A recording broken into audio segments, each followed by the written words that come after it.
or just afternoon, I think it is. A really warm welcome to Ben, Jitan, and Jital, who have joined me today. We're really excited. You may have thought that we were talking to Matt Baker of the HMO platform, but poor Matt has been absolutely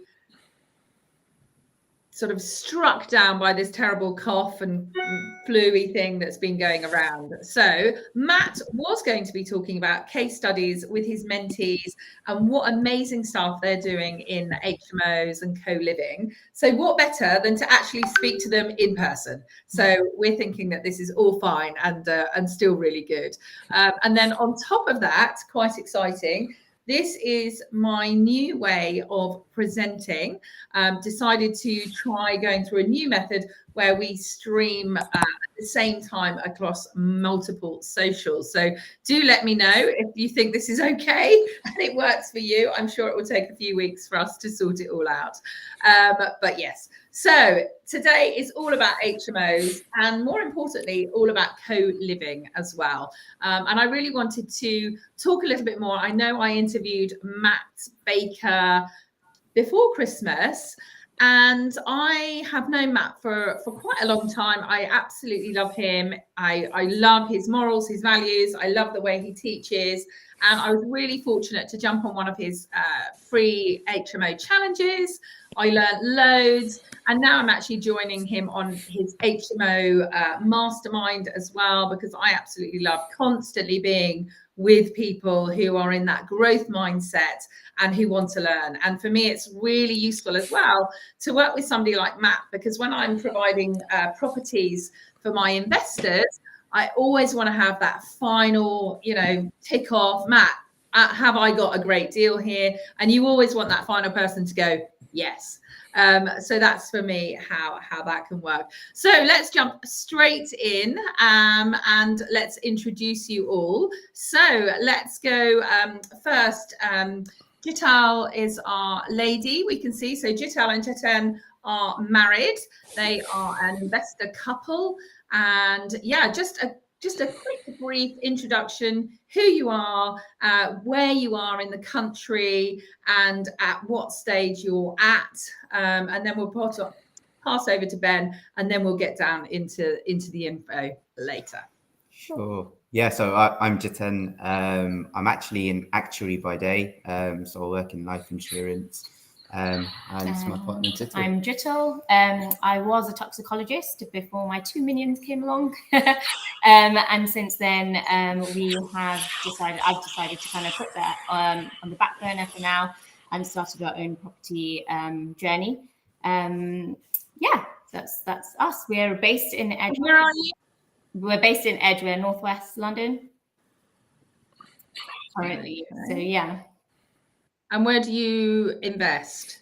So currently we've got 3 properties. They're all 3 different areas.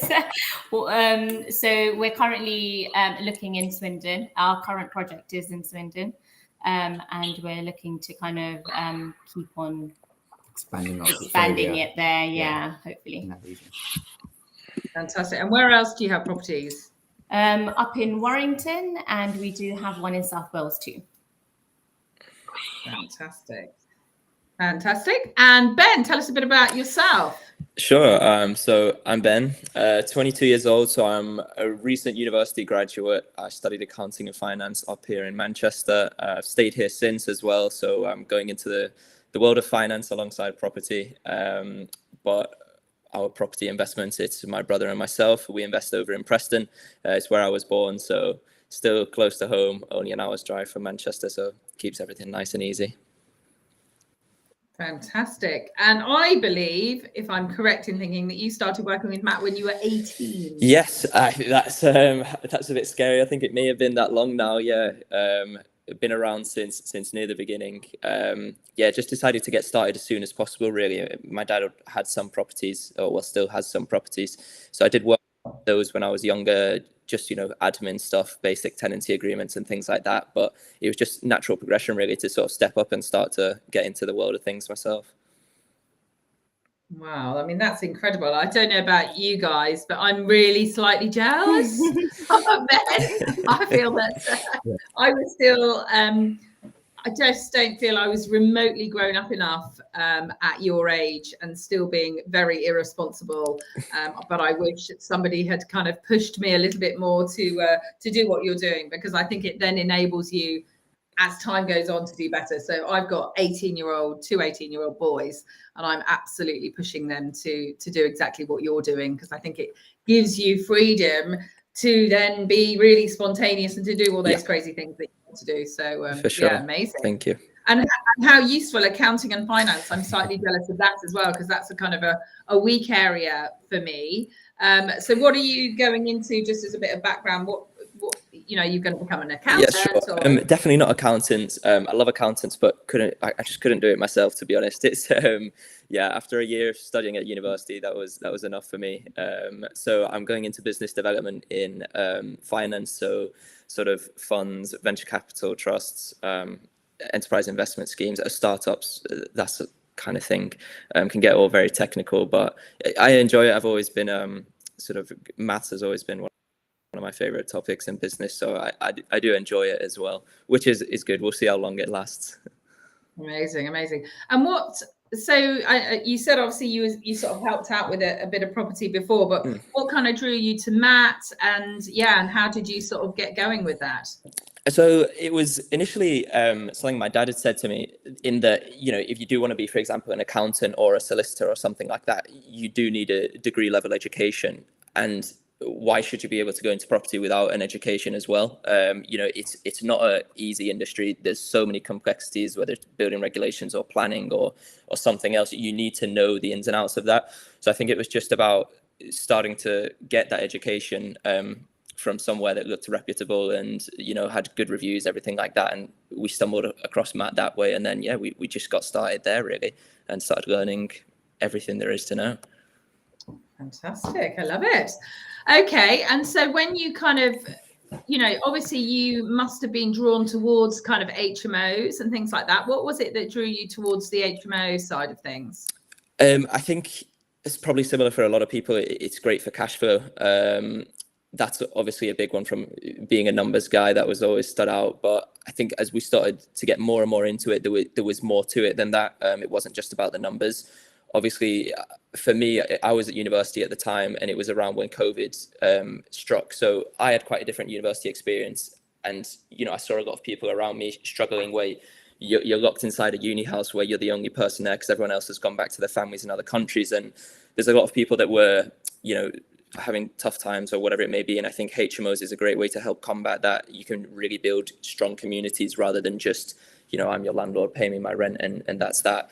So I think the community aspect for us was really big as well, because my brother and I have seen people struggle close to us with mental health issues or whatever it may be. So that gave us a great avenue to be able to make a difference. Do you know what? I really love that. There's so many young people. I'm categorizing you as young people, not that just tell I'm not counting, maybe a little bit older, but it seems to be there's a real wave of people wanting to make such a difference in your kind of age group. And I really think that's just absolutely amazing. So absolutely heads off, and I see it as a great thing. Okay, so let's just jump straight in. Let's hear a bit more about Ben, and then we'll jump onto you guys as well. So how did you get your, where are you at now? So presumably, obviously at 18, you started with no properties. Where are you at now? So, we actually got 3 offers accepted at the same time, right in the beginning, all 3 properties on the same street. So we were playing a bit of a game of Monopoly there. But sadly, in the end, 2 of them was the same vendor. And I think we went back and forth with them for maybe 6 to 9 months, and they eventually pulled out due to issues on their end, which was a shame. So we only got the first one up and running, but I think in the end it was a bit of a blessing in disguise as well. It meant, we didn't make beginners mistakes on 3 properties at the same time. It was just the one. So we did that the full way through. The company originally started as my father, my brother and myself, but my brother and I are quite a bit younger, so we've naturally got different objectives. So we decided to sort of separate. My dad's got his own property portfolio, so my brother and I, with our different objectives, went our own way. So we restructured a little bit for a few months, And then, yeah, we completed our first HMO. We're currently looking at doing a 10-bed as well. Just going through the purchase and planning process for that one. Fingers crossed, all will turn out smoothly there. Fantastic. So tell us a bit more about the first HMO then. So it's 6-bedroom, all en suite. Everything we do is all en suite. We obviously try to be in the top sort of 1% of quality in the area, which I'd like to think we've achieved, but there's still a lot of room for improvement in design and, well, every aspect. There always is. But yeah, we've had great feedback from tenants so far. It's a great location on the riverfront in city centre Preston, nearby to everything. And yeah, we chose Preston because obviously, like I said, it is close to home. My dad's properties have been there. We're born there, but also it's a great city. There's a lot of money being invested into the city at the moment. I believe there's a new £5 billion cyber warfare HQ the government have put there. You've got a huge university in UCLan where there's actually quite a high rate of young professionals that stay in the area afterwards, which was important for us because it showed that the demand was there. And honestly, when you see some of the quality of housing in the area, it's just terrible. And we do get that feedback a lot from people that are viewing our properties that, you know, it's the best one they've seen, or it's up there with the best they've seen, because a lot of them are just, you know, you just wouldn't want to live there. So that's always great feedback, and that's what we look for, and, you know, keep trying to improve them. I love that. And in fact, Suzanne has asked a great question to all of you, and we'll come. I think we'll be answering it as we go, actually, all about how to manage HMOs, you know, how many inspections, using cleaners, do you use agents? So we will sort of jump into that a little bit more. But what you've really touched on, and what I really like about Matt and the way he looks at things, is exactly as you said, is offering this really high quality product. And I know it's kind of coined as co-living, isn't it? So not just living together. And it's all about having, well, you mentioned the top 1%, but, you know, the top, say 5-10%, and really have that kind of offering that nobody else offers. And it still shocks me because I'm new into HMOs and I've come from serviced accommodation, so everything I see is all beautiful and, you know, everything looks nice. And anyone who has a product that doesn't look nice, I mean, it's like, oh, can't believe it. So these HMOs that you guys are producing are, you know, what I would say, you know, comparable to sort of serviced accommodation. You walk in, it looks really lovely and welcoming. You want to stay there. Whereas some of the ones, you know, I look on Spare Room and it's just beige. It looks smelly. Do you know what I mean? It just looks unpleasant, doesn't it? Yeah. So it might be, So what was it? And it might be a good question, actually, for Jital. What drew you towards co-living rather than, you know, just the normal HMO model? I think it's more about, just like Ben said, very similar, providing a space for someone to not just use it as a base whenever they're away from home, but create their own home. So it doesn't feel like an alien space. It doesn't feel like, you know, they don't really want to be there, but they have to be.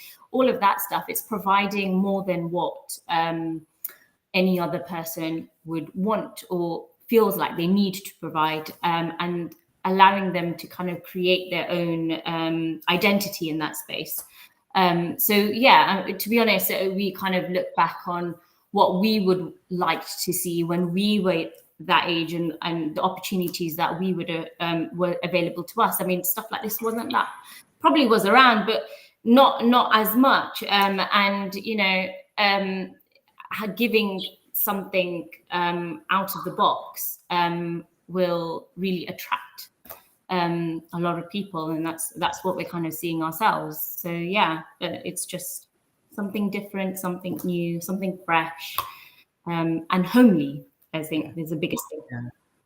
Yeah, I absolutely love that. So when I think, not very many years ago when I was at university, honestly, when I started looking back at what HMOs are now, I just could not believe it. I mean, my HMO was squalid. It was absolutely disgusting that I lived in. And we had a whole street. I was actually at Bristol Uni. I mean, great time. And we did have some fun. But, you know, we had like mushrooms growing in the bathroom. Things would just fall off the walls. It was just really very, very poor quality. But obviously in those days, I just thought that's what everyone had. So this whole co-living thing really speaks so well to me, as I say, coming from this serviced accommodation perspective, where you provide a really great quality service. Going into buy-to-lets felt, just an average buy-to-let felt quite uncomfortable for me, because I really like to offer, as I say, this really nice service. And I know somebody said to me, is it somewhere where you'd put your mother in? And that to me, I want my mum to live in a really, I mean, she lives in a nice house, but if she had to, you want them to live in a really great place. So I think that is, really key. So we've had a bit of a chat there with Ben. Let's find out a little bit more. Jitin, how about you guys? So I know you have some properties already. Just tell us a little bit more about what you've got, how you got there. I know you work with Matt as well. Yeah, that's right. So I think when we had our youngest son, we had both boys back to back. So kind of Jittel took a back step with her career to spend a bit of time home, and it kind of dawned on us, well, how can we replace Jittel's income to provide for the family? And we kind of always knew it was property related. So we spent a lot of time on kind of YouTube videos, as you do, read a lot of books, trying to get educated. But then we had this shiny penny syndrome almost. It's kind of, you see something on Instagram or whatever. Okay, let's go and do a buy-to-let. So we went away, did a buy-to-let. Didn't really think about what our focus was, what our goal was. So we went ahead, did that buy-to-let in South Wales. Round about the same time, we also kind of started looking at HMOs, but without the proper education, etc. So we kind of picked up a property in Warrington as well. So we were managing 2 refurbs, quite a distance away from home at the time. Probably worth noting, we weren't new to refurbs, because a couple of years prior to that, we took our own house back to brick and kind of really enjoyed the process. Yeah, I think that's where our juices kind of started to flow, and thinking, we would like to do something with property, because we're 2 very different type of people. But property was something that actually, life brought us together, but working together, property is perfect. He hates doing the stuff that I do, and vice versa. So we really, other people would run away from it, and we kind of were, what's our next thing? We did our my parents' house, took on their project, and we thought, right, this is what we're going to try and make. So we kind of felt like, you speak to people and it's like, dealing with builders, etc., etc. And we were like, actually, we really love doing up our house. It's not easy. It's not easy. It can be stressful, but we kind of knew property was the kind of avenue. We just didn't have that focus on kind of what we were actually trying to achieve out of it. It wasn't kind of lazy. And can I just say, sort of with that, how very important is that? And I think what a lot of people, especially when they have the shiny penny syndrome, and everyone, let's be fair, gets the shiny penny syndrome. I still do it. I still have to slap myself and say, stop looking at that, concentrate on what we're doing at the moment. But what's so key, and what I'm always saying to people, is it's really just really feel what resonates with you. Does that feel comfortable? So quite often, if I'm talking to somebody about a rent-to-rent SA or a rent-to-rent HMO, I say to them, what feels right is hospitality. Does that feel interesting to you? Or do you like to provide, a home for people? And generally people immediately go, I really love, providing a home, or I really love that kind of, giving somebody a great service. And we should listen to ourselves with that. So the fact that you loved, doing this kind of refurbs and all of those things, it's so good, because that's what we need to concentrate on, don't we? Because otherwise what we do is we go, I should be doing a buy-to-let and I should be doing an HMO. And if we go down that route, actually it takes so much longer, and in the end we usually give up because we don't want to do it, do we? Really, really great point there. But sorry, carry on. So I think so we started with the buy-to-let, but then we kind of again thought, well, this is not going to achieve our cash flow goals that we want to achieve. So it was kind of going to be HMOs. But again, we weren't kind of really focused on location, and we didn't think about traveling from home and managing a refurb so far away from home, etc.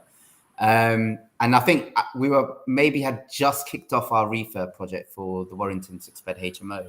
And then I think I stumbled across Matt's book, Next Level Landlord. Bought it on Amazon, gave it a read. And shortly after, I went to one of his open days, Matt and R's open days that they had, and quickly realized we probably just want to get a bit more laser focus on what we're trying to do. and having a mentor guide us to do that properly would be hugely beneficial for us. So yeah, following the open day, we kind of signed up to the mastermind, and it's kind of. I think it's also really important that they were not only providing us a hand in everything, in all avenues, but they're also giving us an opportunity to connect with literally people who are thinking and feeling and going through the exact same thing as where we were. And I think that's super, super important. You know, I think we felt so alone. We didn't realize how alone we felt, but after joining the HMO platform, realized, I mean, these people have now become our friends, but like, it's great to have them as colleagues, because it's amazing to kind of just talking to them and understanding everything they're going through. So I think they gave us the whole package. It wasn't just just the mentoring. It was also like opening us and giving us a whole platform, speaking to other people like us. Amazing. Yeah. And thank you so much, Obahiri. I hope I'm saying that correctly. She said, great discussion so far, guys. So that's good, isn't it? And Suzanne has written a hysterical thing. She wrote, the glass fell out of a rotten window frame in my daughter's HMO in Oxford only last year. So goodness, there must still be some horrific student HMOs as well. So clearly that didn't comply with HMO regs. No, absolutely. So yeah, that's quite interesting, isn't it? So so amazing. So you kind of jumped on. You got your sort of 6-bed HMO, and now do we want to? So just tell us about that 6-bed. So you got to the stage where you were doing 2 renovation projects at the same time. You were obviously quite far away from home. I'm a huge advocate personally of investing close to home. But and that is because generally, we don't spend all this money kind of educating ourselves to become a glorified taxi driver. And especially, with you guys. So Jitol, you're looking after the kids. I'm the same. I've got a 7-year-old daughter, and every spare minute is literally driving really fast to go collect her, putting it in the car, turning the phone off for an hour and a half while I'm giving her dinner, trying to be completely present. And then carrying on with my work after that. Whereas if I'm driving 3 hours, I'm going to miss out on those times. However, there is obviously a caveat that for some people it does work. And it's not that I would ever say don't do it, but just to be, again, really aware of your own personal circumstances as to whether that will work. And just on the back of that, I totally feel you. It was, for me, the reason why I put my career aside was we wanted to just focus on the boys in this, in this young time. They're so, they need us so much, and so we collectively decided I wasn't going to go back. So they are my number one job as such. But what's amazing about the way we have set out our property journey is that this works around them. So I work whilst they're away at school and nursery, when they've gone to bed and before they wake up. So when I was doing our project up in Warrington, I was waking up at 4 o'clock in the morning. Jitin would package them off and send them off to school, and I will do my round trip and be back to pick them up at 3 o'clock.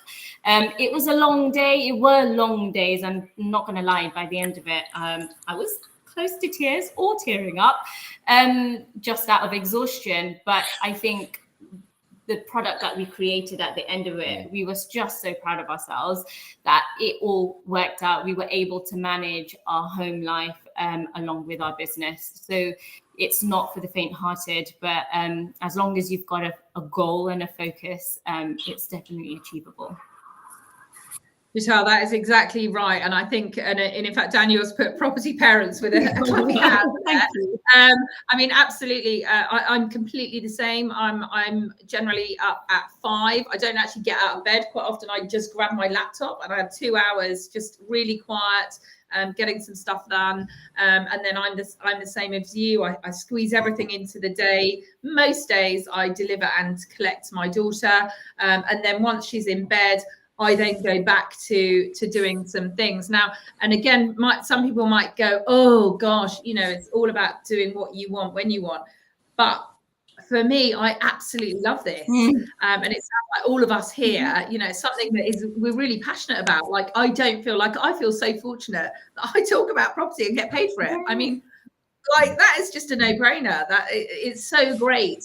And then I talk to people who want property, and you know, you can help people, and then you buy property that then helps other people. I mean, it's just such a fantastic thing. So when I'm choosing to work hard, it's because I want to do that. Whereas pre-Christmas, I didn't miss any of my daughter's activities at school. You know, I saw her doing a ballet thing. She did a violin thing. She did, you know, a whole host of things. And I just felt really fortunate, you know, because I actually did get it in my diary. I haven't missed it before, only due to my lack of diaryization. But, you know, generally I'm always getting that on board. So yeah, absolutely fantastic. So yeah, so let's, so your 6-bed, let's sort of finish off on that and where that's at now, how that's going. Yeah, so we finished it probably this time last year, didn't we? Got it all staged up. Brilliant letting agent in Warrington who we're working quite closely with. And it's been kind of, so is that, so just sorry to step back, so you actually have somebody else managing that for you, so I think, and how did you choose them? Because I think this is really useful, especially for Suzanne. She was really asking, you know, about management of HMOs, which can be a scary thing for us, can't it? Yeah, I guess just stepping back, the goal here was kind of cash flow and replace Jittl's income. Wasn't necessarily to kind of create a new job of managing tenants. So we want it to be as passive as possible, and key to that with a HMO is finding a good HMO letting agent, and kind of through the process of when we were acquiring the property, sourcing the property, we reached out to quite a few agents locally in the area, and after having those conversations, you very quickly realize who would be a good fit to work with. And yeah, there were 1 or 2 agents that we were speaking really closely with, you know, very good with their time towards us throughout the refurb process, etc. And also their knowledge and understanding of what we have created and what we want out of the project, what type of tenants we were looking to have in our homes. A great question there. So that's another question that Kelly's asked. So who, you know, what was your avatar? Who were you looking to get? And presumably you kind of thought of that beforehand. Yes. So what was that kind of process on choosing that tenant type? Yes, I think the area where the property is located, there's quite a few kind of business hubs around it. So we kind of knew there wasn't any kind of universities too close by. So it was going to be young working professionals. And it's the kind of clientele that we wanted to target, really. Yeah, you know, there's lots of people just like Ben, you know, started up, finishing university, finding their feet in the world, and finding their new independency, go and get themselves a new job, and they got this providing a home, a small part of a home for them. Gives them the opportunity to be independent, but also have that, you know, the background. All right, I just pay one bill, and I don't have to think about the water bill, the tax, the council tax, and this and that and the other. And it's like slowly phasing yourself into life. And I guess that's what we wanted to kind of focus on and provide it for those people out there. So yeah, we definitely had a group in mind that we were trying to target our home to, and we made sure that the agents that we would select at the end of it had a understanding of how the young professionals would take on this home, how would they interact, because the current agents that we have, you know, they vet them, they make sure that the people are in the home are right somewhat, right compatible of some sort. They have something in relation to each other. So again, it's not you stay in your room and I stay in my room. Let's live together. We have our own spaces, but there is a space for us to enjoy together, and that was quite important to us. So yeah.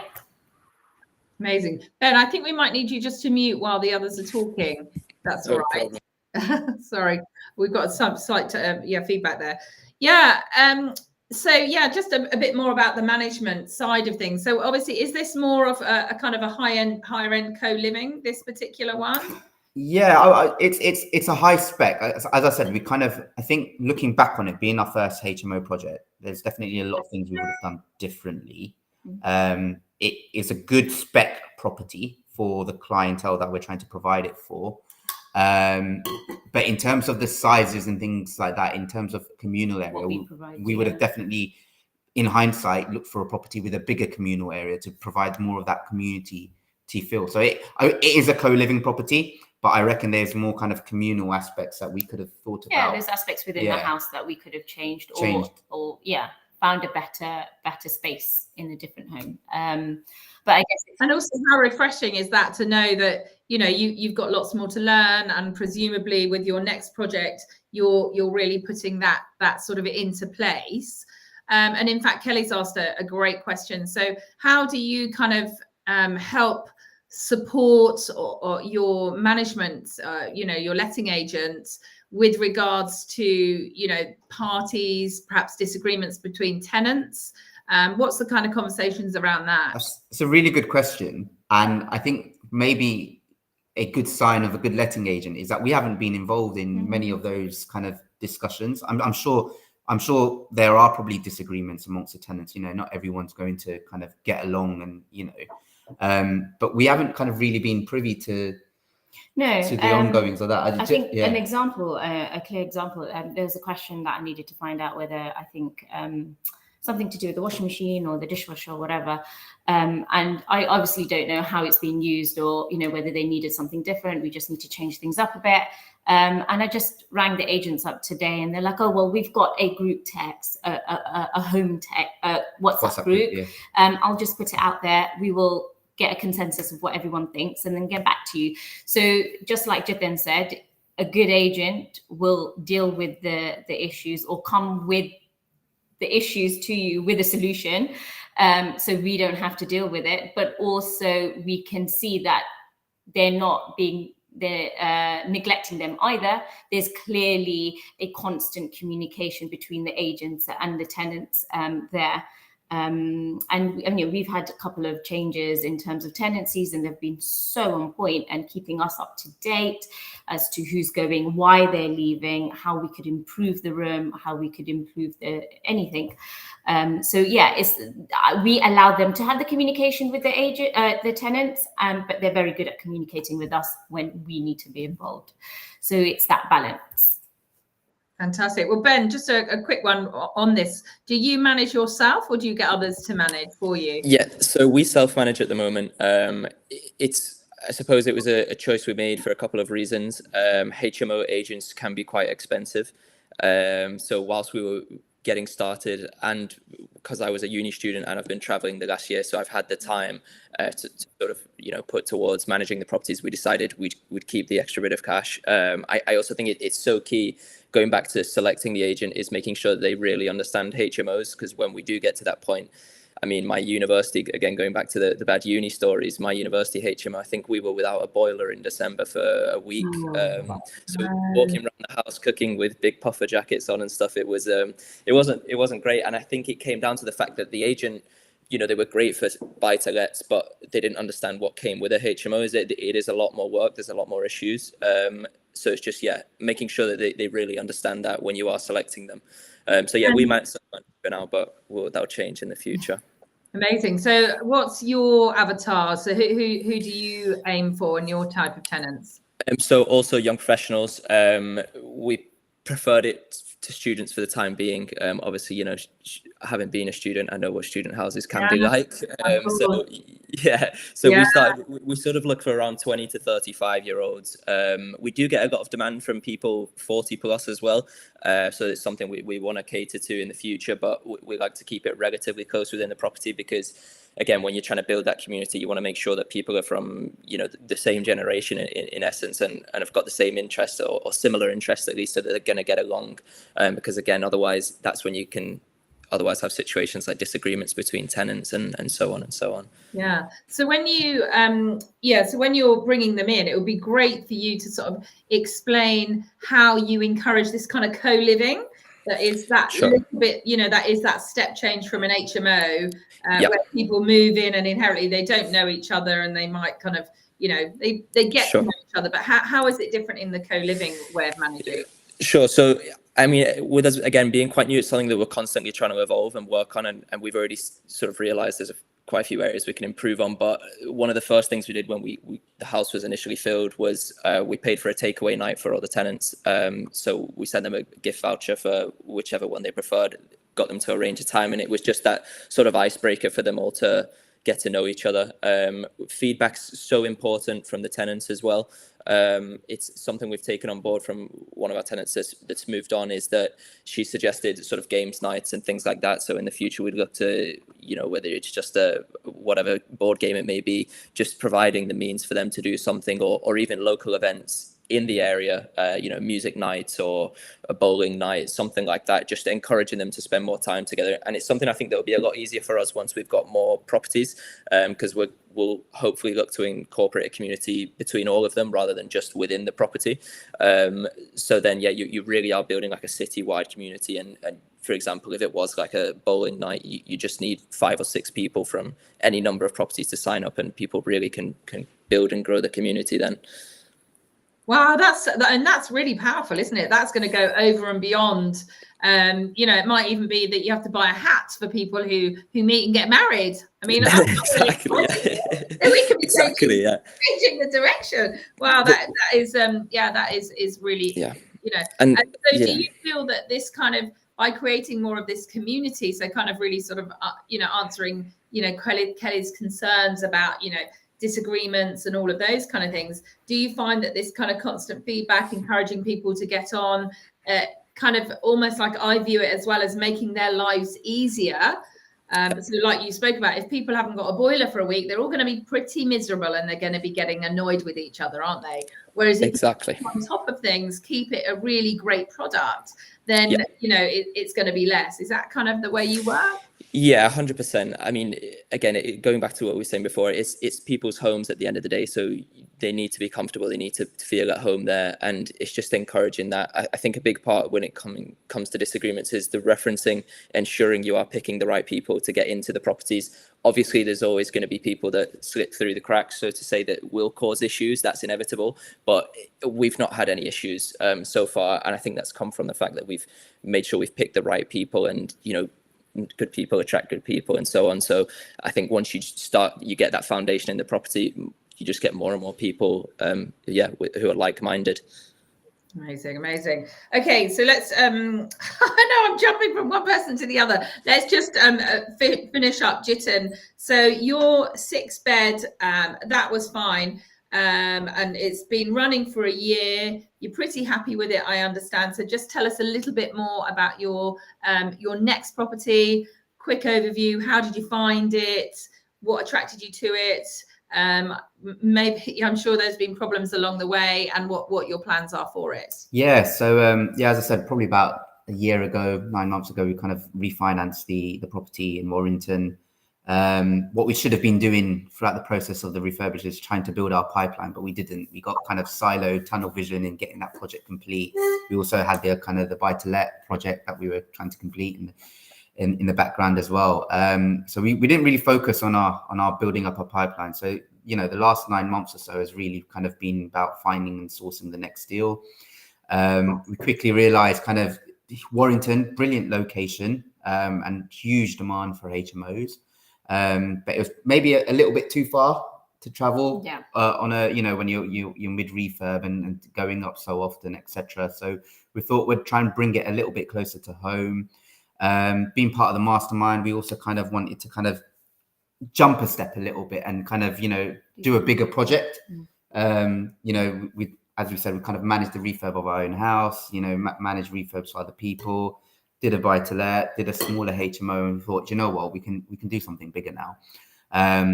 So we went back to the drawing board, looked at locations, did all our kind of research, and we've kind of settled on Swindon at the moment. Yes. And yeah, we've managed to source a property which will eventually, hopefully, become a 9-bed co-living home. Yeah, which we just completed the purchase on that just, I think, 2 days before Christmas. So nice early Christmas present. And we submitted planning that same day. Purchased and submitted on the same day. That's how eager we are. So yeah, that's just currently not eager. I think just really sensible. You know, I think it's so important. We were the same when we took on our hotel project. The day that we got our, I think it was the Friday we got the planning permission, went through.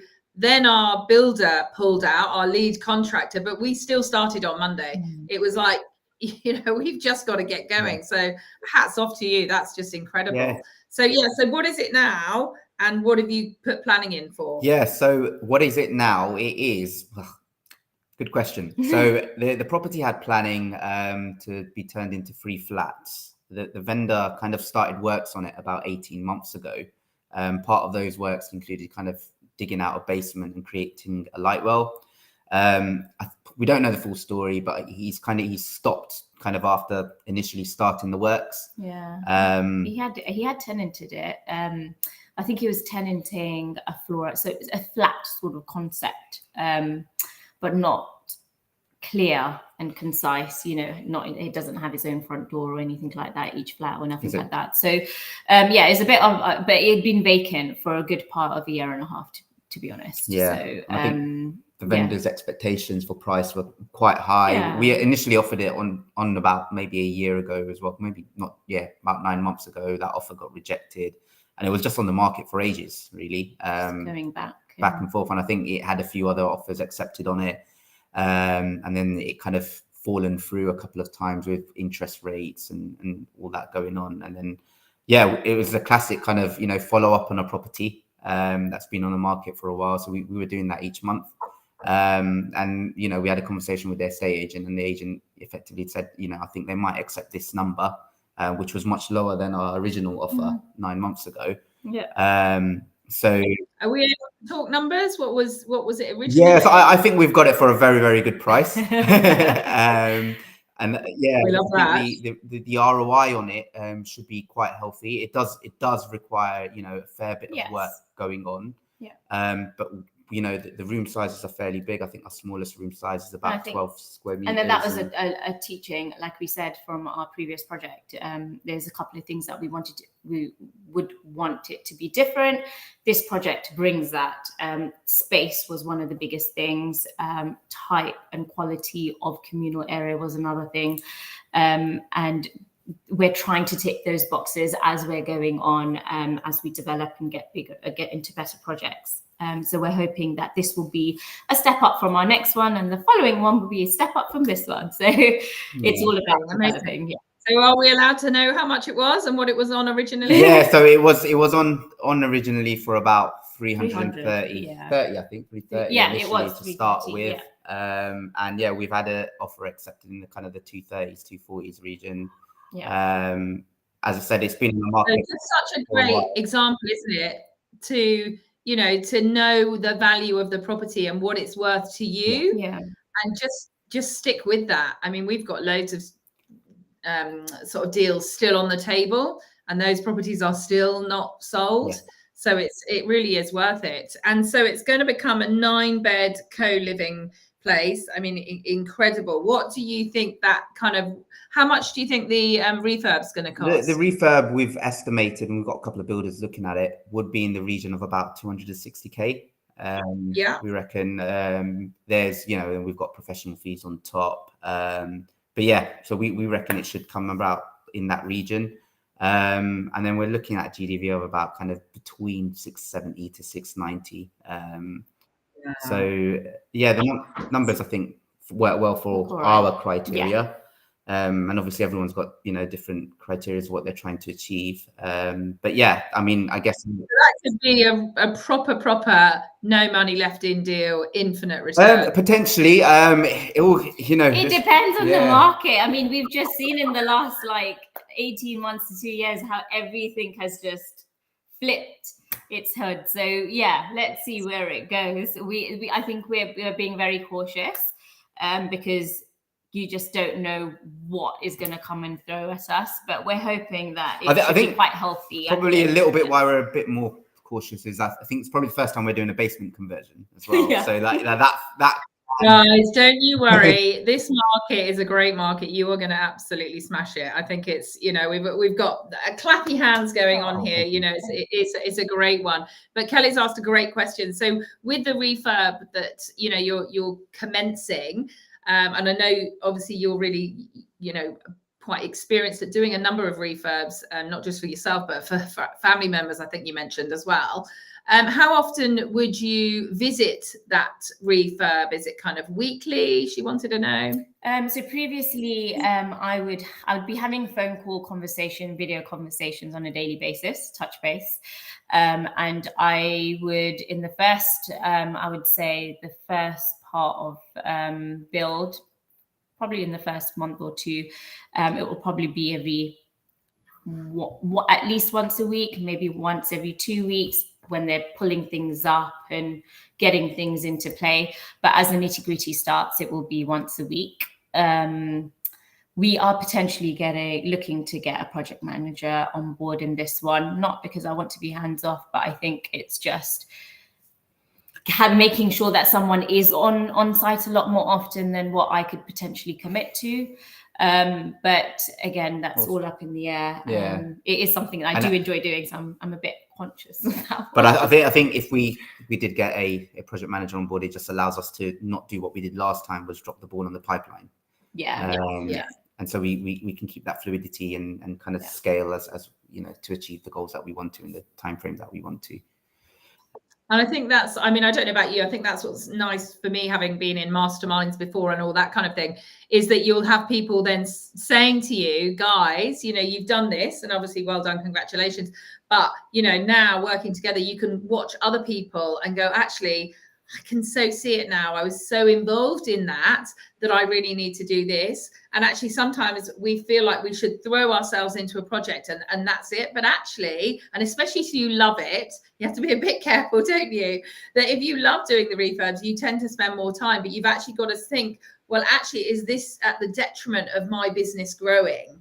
And actually, can I still be involved in the refurb? So still enjoy it, still it be part of it, but you're still, as you say, got that pipeline for the next one and the next one and the next one. And then especially if it does work out and it is literally a no money left in deal, you want to be straight onto that next project, you know, because you clearly have got a propensity to, you know, to do really well and to find these great deals. So yeah, very exciting. Well, we'll wish you all the luck. I just want to make sure we give a bit of time for Ben here as well. So yeah, so tell us, Ben, a little bit more about what you're up to at the moment. So obviously you've got your 6-bed all en suite, seems to be working really well. Is that correct? Yeah, all going well there. We've had great feedback on it. A couple of our tenants have said it's the best property they've lived in, or the best one they've seen in the area. So very happy with that feedback. But on the next one, we're currently in the process of purchasing. We are looking to improve that. So the next one is, at the moment, it's a masjid. So it's a mosque. It's a terraced house, but it's a prayer place. And they have moved to bigger premises on the next street along. So, you know, it's just empty at the moment. It's across 4 floors. From lower ground, it's on a slope, so it's a basement at the front, but ground level at the back of the property. So the sort of lower ground, obviously up into the loft. It'll be 10 bedrooms, again, all en suite. We really want to, I think, similar to Jitin and Jital, improve the community space. That's something we noticed. We got a bit of feedback on the first one that whilst it's nice, it's not used as much as it could be. So we've got this sort of, you know, typical kitchen living section downstairs, but then we've also got a cinema room in this one, and then a co-working / coffee space in there as well. So again, it just gives them other options to spend their time rather than all just in one room or / their bedroom. So yeah, we're excited to get it underway. Again, should hopefully be completing within the next week or two. Just waiting to get the last few bits signed off, and then we'll be ready to go. Wow. And so what is the planning implications? Yes. One then? So it's use class F at the moment, which for getting lending, it can be a tricky one for the refurb, because lenders won't want to lend on something that's a use class F like that, because there is a planning risk involved. So essentially they want to see the planning permission in place before they'll lend. So we've already submitted our planning application. We did that beginning of December, I believe, and that should be getting a decision sometime soon. Hopefully a positive decision, but yeah. What then have you done with this? Because most people won't know necessarily that you can actually apply for a planning permission on any property, whether you own it or not. Yes. So that's a really useful one to know, isn't it? But yeah, what have you done? Because presumably, you know, planning permission, if that were to go through, you know, a week ago, that suddenly makes it much more valuable, and they could potentially pull out. How have you kind of... Exactly. Yeah, I think it's really important to know who the vendor is, know what their motives are. The likelihood of exactly like you say, of them pulling out happening. If you think that is a risk, you can get exclusivity agreements in place, just to, you know, ensure that they don't pull out on you last minute once you've just increased the value of the property for them after spending thousands of pounds on architects and whatnot.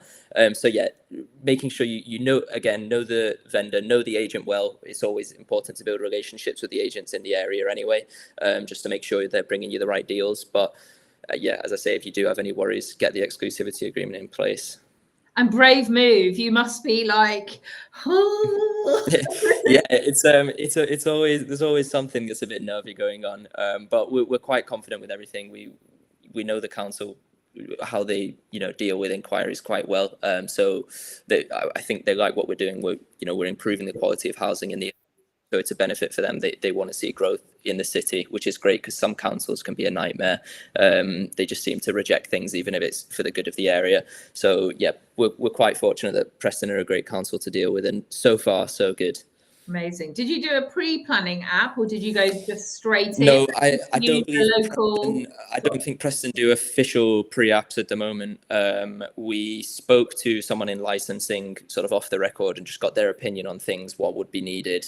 So we implemented a few changes to our original scheme, to go along with what they'd said. And yeah, besides that, that was about it. Again, Preston quite a lenient council compared to some of the ones down in Portsmouth and stuff like that. I think, unless it's changed, the last time I checked, there was maybe 1 out of 32 HMO applications that had been rejected in the last 5 or 6 years in Preston. The rest had gone through. But again, that's not to say anyone will get through. I think it's still important to make sure you're doing the right thing, the right kind of property. But yeah, it's been good with them. And just to confirm for anyone who's not so experienced with HMO, so I presume that this is, both of you have gone for sui generis, for a 9-bed and a 10-bed. That's the correct use class. Obviously, you can have C4, isn't it? Yes. 5 to 6 people. So yeah, so you've gone... Exactly. Yeah, so our first one that was a 6-bed, we went to C4. It was 2 flats originally, converted to C4. It was in an Article 4 area, so we still needed planning permission. That's Article 4. People shouldn't be scared of it. It gives you a higher value in the end if you can get through. It's just a few extra sort of hurdles to jump over, but you can get around it for sure. As long as you're doing the right thing. And then, as you correctly said, this one will be sui generis. So if you're 7 beds or more, you'll have to go into sui generis. So sort of its own use class, essentially. So just with regards to that, because I think that's a really key point, this whole Article 4. So I'm quite excited. The area that I'm looking at with some HMOs, it is Article 4. And everyone that I've spoken to said, oh, are you doing HMO? No, it's Article 4. And I'm like, awesome. This is great. Yeah, everybody wants to exactly, because it's Article 4. So obviously you didn't go in with your eyes shut. What kind of steps did you take to ensure that, you know, you were doing all your due diligence possible to ensure that Article 4 area would be positive for you? Because obviously in certain areas it's not positive. Yeah, with a blanket no. Exactly. Yeah, it's really important. Again, every single council is different, so it's crucial to understand what it is that the council you're working with are looking for, whether it be from a specific project or the area as a whole. So certain councils will have limits on the number of HMOs in an area. I think a general rule is 10% of properties within a 50-meter radius can be HMOs. Again, Preston don't have anything as strict as that at the moment, but I'm sure they'll get there as the city continues to grow. So yeah, making sure you go through all the sort of growth documents and all the council documents you can find to find out what they're really looking for.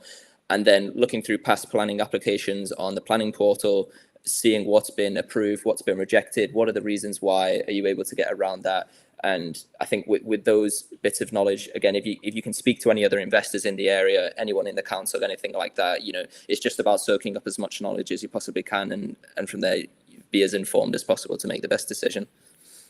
Amazing. Yeah, absolutely. Yeah, it's all about not being frightened and having that support to know. So exactly as you said. So in our area, I've kind of not moving, but yeah, looking at a sort of a slightly newer area, and so therefore I've been absolutely madly networking in that area, exactly as you say, to meet these people. And in fact, I've got it's quite exciting, I've got a curry tonight with some property people, and there's already a few people who's going there who I know invest in my area, so I'm going to be making a beeline to sit next to them, exactly, and chat and find out those information. So that's great. So tell us a bit more then, about this property. How did you find it as well? Yeah, so we had a bit of a tough time when we were looking, so we probably should have started looking for the next project sooner than we did.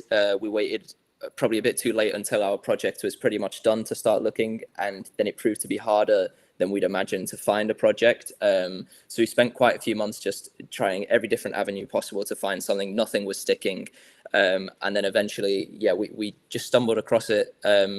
I believe one of the agents that we spoke to got in touch with us, sent the details across.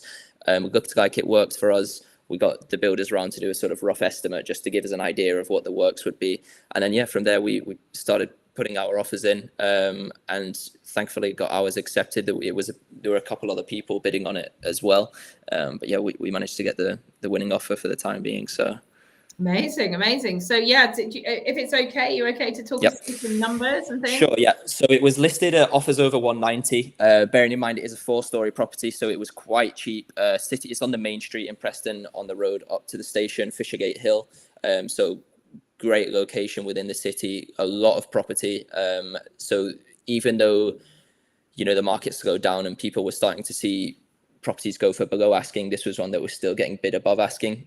So we ended up getting it at around, if we complete, it's at 206, around 206. I'm so jealous. I'm in Kent, down on the south coast. I'm like a 4-story building for 206. Exactly, yeah. Well, that's the great thing about the north. You can get you get a lot more value for money. But obviously the end valuations are not quite as good as down in Kent is the only downside. But we're expecting the works to be around 300. It'll be full back to brick, the usual, making sure it's all high quality. So we're expecting around 300, and then the end valuation, that's something that got thrown in the air a little bit for us, because we had a lot of comparables. We were quite certain what our end valuation would be on our first project, and then we actually used the same valuer with the same bank that a colleague of ours had used less than 12 months prior, and our yield was 2% higher than his. So our valuation dropped about 50 grand lower than what we were expecting. So we took a bit of a hit there, but nothing we couldn't resolve. So now we're going in a little bit more cautious. So we're hoping anything from we think the lowest should be around 550, and then we'd like to think the more reasonable valuation longer term would be closer to the 600, 650 mark, but valuers decide how they're feeling on the day sometimes, move things around, so we'll wait and see. Amazing. So a great deal as well, though. So potentially some money left in. But what will be the turnover of this property, do you think? So what's the income and what are you expecting the profits to be? So our rents are around, we have different rents within a property. It's just nice to have different options for people to come and look what room's better for them. So our rents will be anything from around 625 to 675 a month at the moment. Maybe different with this property if certain rooms have got different features or whatever. So we go off an average of about 650. With it being a 10-bed, we're looking at around £78,000 a year turnover. Obviously, with it being a HMO, all bills included, so we've got all of that to take off in the mortgage. And as you say, there will rightly be a bit of money left in, and so a bit of interest to investors, but it should still turn over a nice profit. I think I'd like to say around 25,000, 30,000, something like that a year. but Amazing. we'll see how much is left in when the valuation comes through. Everything's up in the air. Yeah, exactly. Yeah. It's It's just making sure you've got the right margin there, that if Yeah. it doesn't go to plan, you're still it's safe. Yeah. Well, as Alex has just commented, smashing it, guys, and that was pointing to Thanks, Alex. everyone here. So yeah, absolutely incredible. I mean, these are really inspiring things, and I think what's lovely, I'm so pleased, Ben, that you were able to come on to show people also that you'll often hear, and actually somebody really close to me says things like, oh, you know, I haven't got a degree, or I'm not eloquent like you, or, you know, I can't do this, or I've got an accent. I hear that a lot. I've got an accent. Whereas, you know, you are 22 years old and this is your second property. This is a huge thing. It's taking a mosque inherently and turning it into a huge HMO. You're doing it at a really high level. You're encouraging a co-living environment where people are, you know, really growing themselves by living in your property. I mean, that's just absolutely incredible. So if people say that they can't do it, you know, it's rubbish. They absolutely can. And you know, and I really feel that I want people to know that those kind of things are really important. And with that, I don't know if anyone else has read it, but A Pocket Full of Money is, who's it by? Is one I'm reading at the moment. Yes, it's written by David Cameron Gikandi. It's called A Happy Pocket Full of Money. I'd really highly recommend it because it's all about, you know, being out there and having this control of your thoughts and knowing that it doesn't matter where you are, everything is kind of possible. I suppose you have to read the book clearly, but yeah, really. So yeah, and over here said, Ben, you really are an inspiration to those young ones as well. So thank you very much. I can see that we've slightly run over, so apologies, guys. But it would be really great if you can, yes, and over here is doing really good. She doesn't want to make you feel missed out. She said, Jitten and Jatal, you're on great. Thank you. Working parents too. Let's be nice to everyone. Look, guys, it'd be really lovely if we could just, with a closing comment, just kind of, you know, let us know, you know, how you feel that kind of HMOs have really helped you in the property journey, and also being part of kind of Matt's community, because I do feel a bit bad. He's obviously supposed to be here, but he's unwell. It'd be really lovely if you could sort of let us know that, because I know, oh, in fact, I must mention as well that he has got a challenge. He calls it his HMO challenge. And basically, I think it's like 3 days, and I did it before. It was really great. It's like an hour, 3 days in a row. And at the end of it, I'm sure he advertises something about having 30 potential properties in your back pocket. And it goes through all these different ways of sourcing properties, sourcing the area. I mean, I'm so huge on your goldmine area, and really learning. And it's completely free. So if you guys want to find out more, I would really highly recommend jumping on, because it's absolutely brilliant. Oh, brilliant. She is joining as well. So that is fantastic. So, yeah, Ben, yeah, just a quick final wrap up from you would be much appreciated. Sure. Yeah. I mean, I think for me, it's as simple as if it wasn't for, you know, Matt and now and the HMO platform, we wouldn't be where we are today with everything. You know, it's the same with anything. You can learn as much as you want in theory and on paper, but it's about really getting stuck in there. And that can be quite intimidating. It's a big prospect with the amount of money involved in property. If something goes wrong, you know, you're worried about this and that, and will you have time, and so on and so on. There's so many concerns, but having Matt, the team, and not just that, but like Jitten and Jatala said earlier as well, the whole group, you know, they become friends, and everyone's been through, well, someone's been through an issue that you're facing before, and just having that shoulder to lean on, that support behind you, it really gives you the confidence to be able to just, you know, achieve whatever it is that you're striving for. So yeah, I think it's crucial. Amazing, thank you for that. And Jitten, Jatal, it'd be great, for your closing comment, please. Yeah, I think in terms of the mastermind program, and I think we went in with a view that we could only do this much. But very quickly, you know, you build the confidence, and with the right kind of, you know, level of interaction with all the others and seeing what the others are doing and what they're achieving is quite inspiring. And then we quickly found, you know what, we can aim for this. Like it doesn't stop here. Actually, you know, why are we kind of holding ourselves back? And yeah, that's been a big thing for us, I think. Yeah, the And just, support, yeah. friendship, and I think, I mean, we look forward to that one day that we get to see everyone, and I think it's amazing. There were times where we were like, oh, I don't know if we can keep on going with us not being able to find anything, and you know what, we survived on this. It's our foundation. And it can only just continue to take us forward. So I wouldn't go anywhere else, I think. Amazing, amazing. Oh, well, look, guys, thank you so much. These guys have supported me through my first foray into this completely new platform, which was scary. And then poor Matt being sick as well. It was all a bit last minute. So I really, really appreciate you guys coming on and joining and really inspiring other people. All three of you are doing absolutely incredible things. And, you know, do not downplay it, because it is so important to be able to share this information. As I say, when you are a few steps ahead of people, you can so help so many people. So yeah, thank you so much for sharing that time. Suzanne, yes, it is the one in Ashford. I shall be eating curry this evening. I'm quite excited, actually. So is it tonight or is it tomorrow night? I can't even remember. But anyway, yes, it is the one in Ashford. So yes, I shall be doing that. And yeah, thank you so much. And guys, if you want to find out a bit more about HMOs, I would highly recommend jumping on Matt's free challenge. I think it starts tomorrow. We'll put links in and I'll do a bit of social to support that. But yeah, he really does do a great job. And to do that for free is really incredible as well. So brilliant, guys. Well, thank you so much. And yeah, take care. Thank you so